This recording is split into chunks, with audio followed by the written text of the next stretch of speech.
All right, man. First off, I'd like to thank you for doing this interview with StopBeefingRadio.com.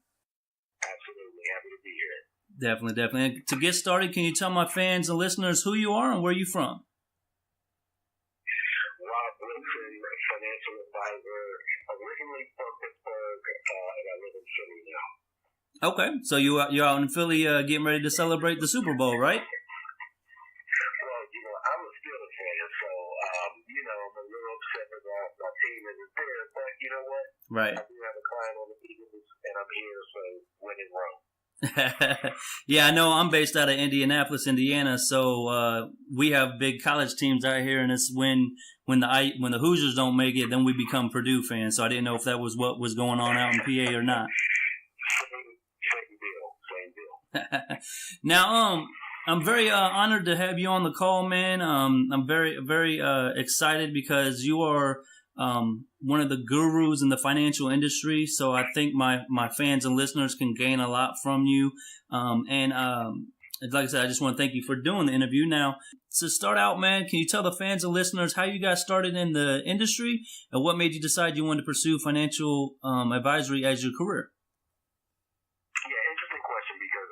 My undergraduate degree is actually in engineering. So I studied industrial engineering at the University of Pittsburgh. And then when I graduated, I went to work for Deloitte Consulting, which is one of the largest professional services firms in the world. And, I did well there. I got promoted. But one of the things that I noticed was that the folks who were really successful in the firm weren't necessarily the techie guys and girls like me. They were the folks that went out and brought in new clients and built business and those sorts of things. And so I didn't want to be pigeonholed as the techie guy forever. Right. And so I decided to go back to school, and I got my MBA at Carnegie Mellon, at the Tepper School of Business at Carnegie Mellon. And my original idea was to go back to Deloitte and get on partner track and so on and so forth. But while I got there, my interests changed a little bit. I really wanted to do something more entrepreneurial. I loved it at Deloitte. They trained me well. They paid me well. I had good perks. I traveled all over the place. But I didn't like the aspect of having to wait for somebody else to tell me that they were ready for me to go to the next level, or they were ready for me to make more money.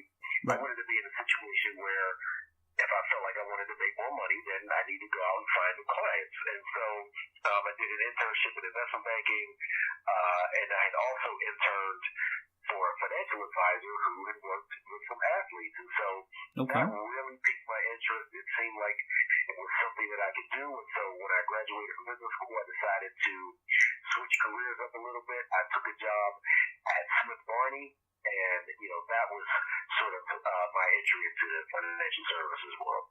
That's interesting because basically you're saying you started out as going one way, and then as you were doing it, you realized that the opportunity and what you really were wanting to get was in a whole nother path, and you weren't scared to just shift gears. A lot of people, they get so fixated on what they want that they don't realize that life changes and opportunities present themselves. So, that's very interesting that you were willing to make that change.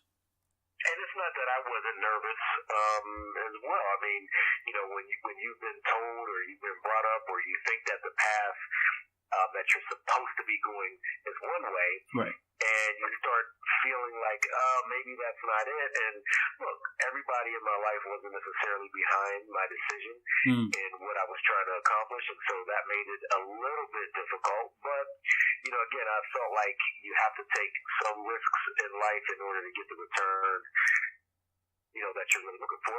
And I felt like I could always go back to consulting or something like that because I'd already done it. But why not take a shot and see what's behind door number two? And the cool thing about the financial industry, with your consulting background, it actually benefits you to go into financials because if you can tell other people how to be successful through a consulting or teaching them what they need to know, then when you get into the financial arena, it's kind of the same thing. It's just a different hat, That's a good point. It was exactly the same thing, just, in a different premise. I wasn't consulting on information technology. I was consulting on finances. And so really, my entire career has been basically about me monetizing my expertise in one way or another. And so I always say that I'm an engineer that happens to be doing finance right now, because that foundation that I got in undergrad, I always have that. Right. Now, when you did start the financial industry, what was some of the not I won't say challenges, but the financial industry and engineering are a lot different. Like, did you struggle with understanding the 401ks, the IRAs, or like was there anything that really you got tripped up on, or was it kind of smooth sailing because your engineering background means you have a good education anyway, so it's just kind of just learning new stuff? You have to study and get your licenses and all that kind of stuff. And so, and after having gone through 2 years at a top business school, that stuff didn't bother me. The big change was having to sell. Because basically you start in financial services, they give you a desk and a phone and they say get to work, and you have to build your own business. And so that's not something that I had to do as a systems analyst or a consultant at Deloitte. And so having to be comfortable going to events by yourself and walking in a room where you may not know 85% of the people, but making your way around and then making those connections, that was something I had to get used to. I had to get used to being in sales situations. I had to get used to asking for the business. And those things are things that I don't think you're born with, and certainly aren't taught to most people in school. And so you really just have to get out there and do it. Yeah, you're right there, man. That's one of the key things. I've been fortunate to be in kind of the financial industry for a little bit too. And, I've read a lot of Zig Ziglar books on how to close the sale. And, just that's the most important thing is asking for the sale. Like you could spend your whole time selling them and telling them, this is what you want, this is what you need. But if you don't actually tell them, hey, do you want this? Are you going to do this? A lot of times they don't know. And then you just wasted your time. So you said that was kind of the hardest part, was actually closing the deal? Not necessarily the close part. It was just the entire process. I mean, when we started, they were huge on cold calling. And so, I had to sit there and cold call 100, 125, 150 numbers a day, and you're getting hung up on by 85% of those people. Another 10% will maybe talk to you but aren't interested. And then maybe there's 5% who might give you the time of day and talk a little bit more. So just the whole process from prospecting and turning prospects into qualified leads, and then of course you got to turn those leads into customers if you're going to be successful in what you're doing. And you've been very successful. Like I came across you or met you through Eric Thomas's Breathe University, the 100-Day Challenge, man. And like I told you in the message, man, you gave some incredible advice to me. Like I said, I know a little bit of finances, but just the stuff you were able to tell us, man. What was it about Eric Thomas and the Breathe U that made you want to lend your expertise the way you did to help all us Breathe U students with pursuing our dreams in the financial industry or, other areas? Well, anytime you're around Eric Thomas, I mean, his energy is just so infectious in that, and his spirit and his drive and his desire to help improve other people's lives really just it really is infectious. And so I had a chance to interview E.T. on my podcast a few years ago when I was just starting out, and I reached out to him really on a humbug, and he had no reason to really listen to me at all, but he did respond, said he liked what I was doing, and eventually we did the interview and we stayed in touch. And as Breathe U has begun to grow, I think they felt like it was necessary to have some financial expertise there, because a lot of those questions were coming up. It was like, I want to be successful, I want to do all these other things, but there's this money piece here that I don't really know much about, but that's really an integral part of being a whole person and being successful. And so I was just honored, man, really, really honored that they looked to me to provide that sort of information, and it's been fantastic so far. Yeah, they definitely highlighted you as like the go-to man, and like I said, it was an honor to get to interact with you on that arena, because I've been privileged to understand what you do. Like you've been on CNN, you've wrote books, Tom Joyner's has you on all the time. Like, so for you to lend your expertise the way you do to the Breathe U students, it's a truly a great thing. Now, going into that, like you've been on TV through CNN, you've been on the Tom Joyner show. Like, How is it different giving advice or consulting people through the financial industry when you're on radio versus in TV where you're seeing them face to face? Yeah, because when you're on TV or radio or you're writing a blog or you're quoting an article, I mean, the advice is very general. And so I've been in the business long enough. And if you talk to enough people, you start to see recurring themes over and over and over again. And so that's why it really allows me to speak with some conviction, because these are things that I've read in a book for the most part. Sure, I do have some book knowledge, but a lot of what I talk about is because I've actually had meetings with people and I've sat across the table from them and they've told me literally what they're struggling with. And as a matter of fact, anyone that connects with me on social media now, for the most part, everyone gets a return message from me, sort of introducing myself. Here's what I have going on. And then I say, can you please answer one question for me? What are you struggling with? And you would be surprised with an open-ended question like that, the answers that you get back. So certainly, when you're in the media, it's got to be very generalized, even though it comes from my experience working with folks. But when you're sitting across the table from someone and they really start to get intimate with you with regards to what their hopes and their dreams and their fears are, then you can really try to have them achieve a real breakthrough.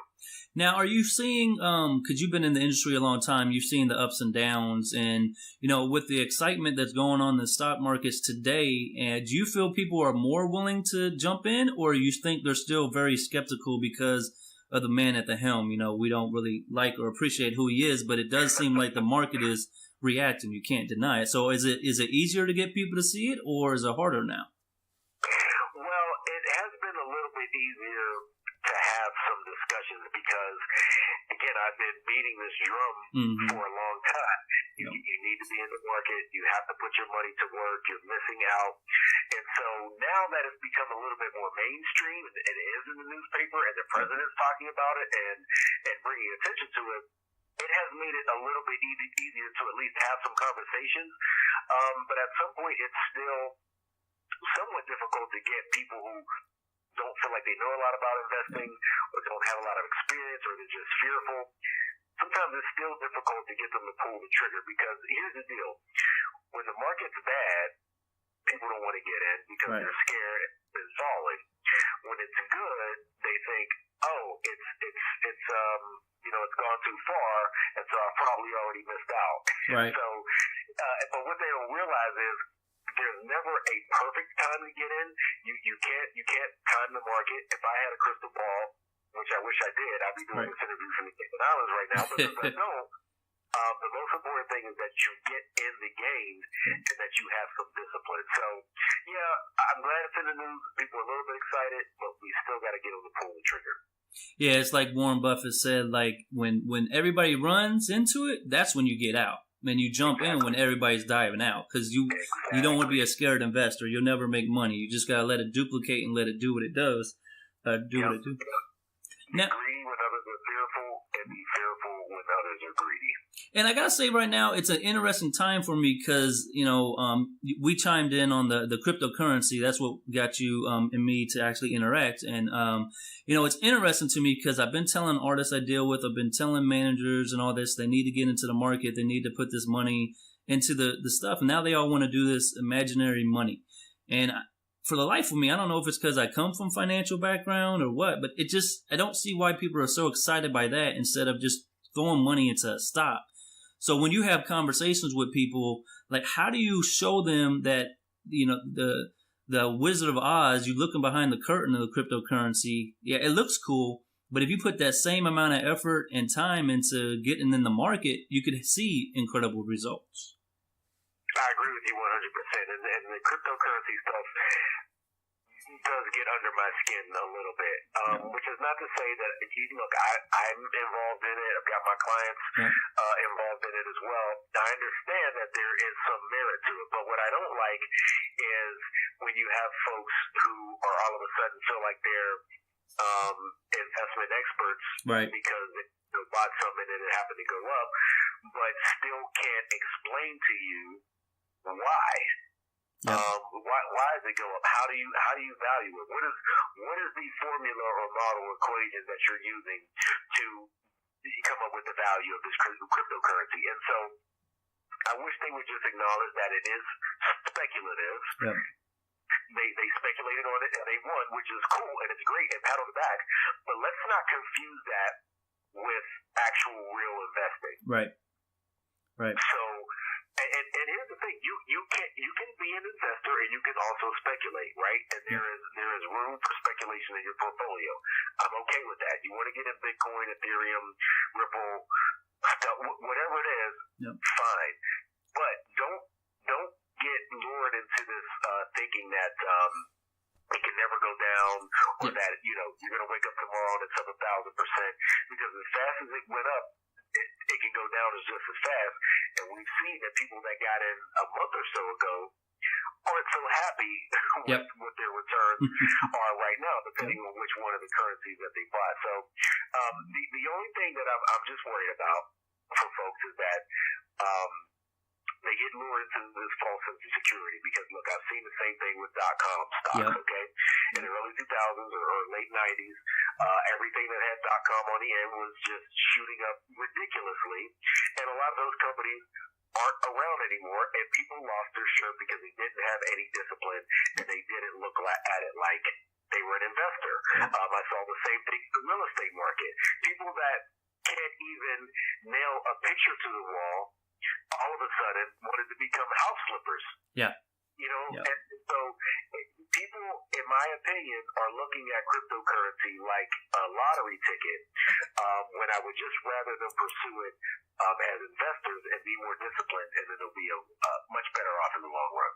No, I 100% agree with you. I think maybe for the novice investor, it's hard to get into the investments. Like me and my wife were talking about investing into a stock, and then we had to talk to our broker, and it was like so many hoops to get around. So it's kind of like the cryptocurrency is a quick, easy way to go about doing it. So I'm hoping everything works out for people, and I hope the excitement they see from that gets them into the actual markets and the actual money movement, because at least it gets their thinking the right way. So that's a positive, but I just hope that, they just had it crash, or somebody hacked it just a couple of days ago. So, $500 million. Yeah. Worth of cryptocurrency crashed. And so, I heard people talking about, I'm going to, cash in some of my 401k, or, I'm going to take some money out of my IRA. And that is just not sound financial practice.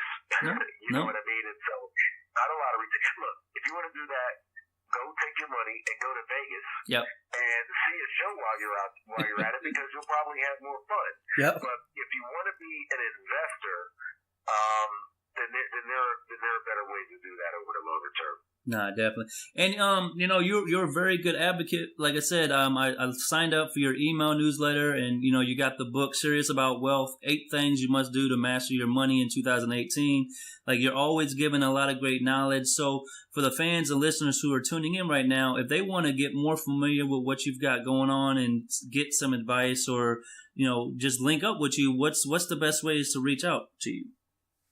So I would say the best way to reach out or to connect with me, get some of my content, is to subscribe to my YouTube channel. I'm going really hard on YouTube this year. So it's youtube.com/Rob Wilson TV. But I'm Rob Wilson TV everywhere on social. So Facebook, Twitter, LinkedIn, and my website is robwilson.tv. And if you want to get that ebook that you just mentioned, it's robwilson.tv/2018. Yeah, it's a very impressive book, man. I know you're a busy person, so I'm not going to take too much more of your time. But since my fan base is a lot to do with artists, DJs, and you're the hip-hop financial advisor, what do you say to people who are pursuing music as a career and trying to use that in the financial industry? Is there a link to it, or is it kind of you got to keep them separated and pursuing your dreams? Or what kind of advice do you have for people who are pursuing music at the same time? Because I've worked with a number of different artists, and the challenge there is you never know when your career could be over. Right. You could be hot right now and not so hot tomorrow. And so the important thing is to think longer term, not just run out and go buy shiny objects because you think that that's what the fans or what the world expects you to do. Your only obligation is to put out great art. That's really it. Other than that, for the most part, nobody really cares what car you're driving. Right. You want to get a nice outfit to go to the award show? Cool. But nobody really cares about how many chains you have sitting on your dresser. Yep. You got to ask yourself, who are you really trying to impress? I get it when you're doing shows and you're out there in the public eye. I get it. But you have to plan for your future, because guess what? Those same people that you feel like are pressuring you to go buy that car or that jewelry or that house, they are not going to be there. Right. As a matter of fact, they're going to be laughing at you when you show up in the USA Today because you just declared bankruptcy. Well, look at the MC Hammer story. Like, MC Hammer had $8 million from, Can't Touch This, all his success, and he went broke because he was buying everything for family and friends who, at the end of the day, once he was broke, they forgot all about him. So it's kind of like you want to have all that stuff so you can prove to people you're successful. But what I've learned in this industry is the person who doesn't have that is the most successful, because if you are successful, and you know this, you don't have to prove it. Like, the rich people and successful people don't have to tell you they're rich. They don't want you to know they're rich. They want you to think you're the average Joe. The wealthiest people in this country, right? They would rather be anonymously rich than deceptively poor. Yep. Any day of the week. Yep. And I promise you, we've all stood behind somebody in line at McDonald's, guy who had a flannel shirt and some Lee jeans on, and walked outside and got in a Toyota Camry. Yep. And he's got $5 million in the bank. I promise you, we've all done that. Because when you got money, you don't need to go buy the new Benz. You're happy with what's Buffett, the Oldsmobile or the Caddy. Like, you don't have to impress people. Yep. Who are you trying to impress? It doesn't matter at the end of the day. And so for a lot of artists, I really just try to get them into with what their values are. Right. What do you want to accomplish? What do you want to do, for your family? What kind of legacy do you want to leave? What do you want to do for your community? Those are the things that are important. Because, again, listen, no one cares. I don't know what car Michael Jordan drives. Right. But I do admire him for his work ethic and what he was able to, achieve professionally. So, look, the material stuff doesn't mean much. Think about your career, plan for the long term, because you just don't know when it can be over. Definitely, man. Well, like I said, man, it's a true honor to have you on StopBeefingRadio.com. I'm going to take your YouTube channel you told me about. I'm going to put it on the site next to Eric Thomas and David Shands. Man, I love to share the knowledge of what you guys are bringing to the table. And if there's anything we can do here to help you with your message or anything you pushing, man, please don't hesitate to let us know. And we'll just keep bidding from here, fam. Hey, my friend, I appreciate what you're doing. It's an awesome show. It's definitely necessary, and I hope you'll have me back sometime. Oh, it'd be an honor. Thank you very much. You have a good night, man. And you too, bro. Peace.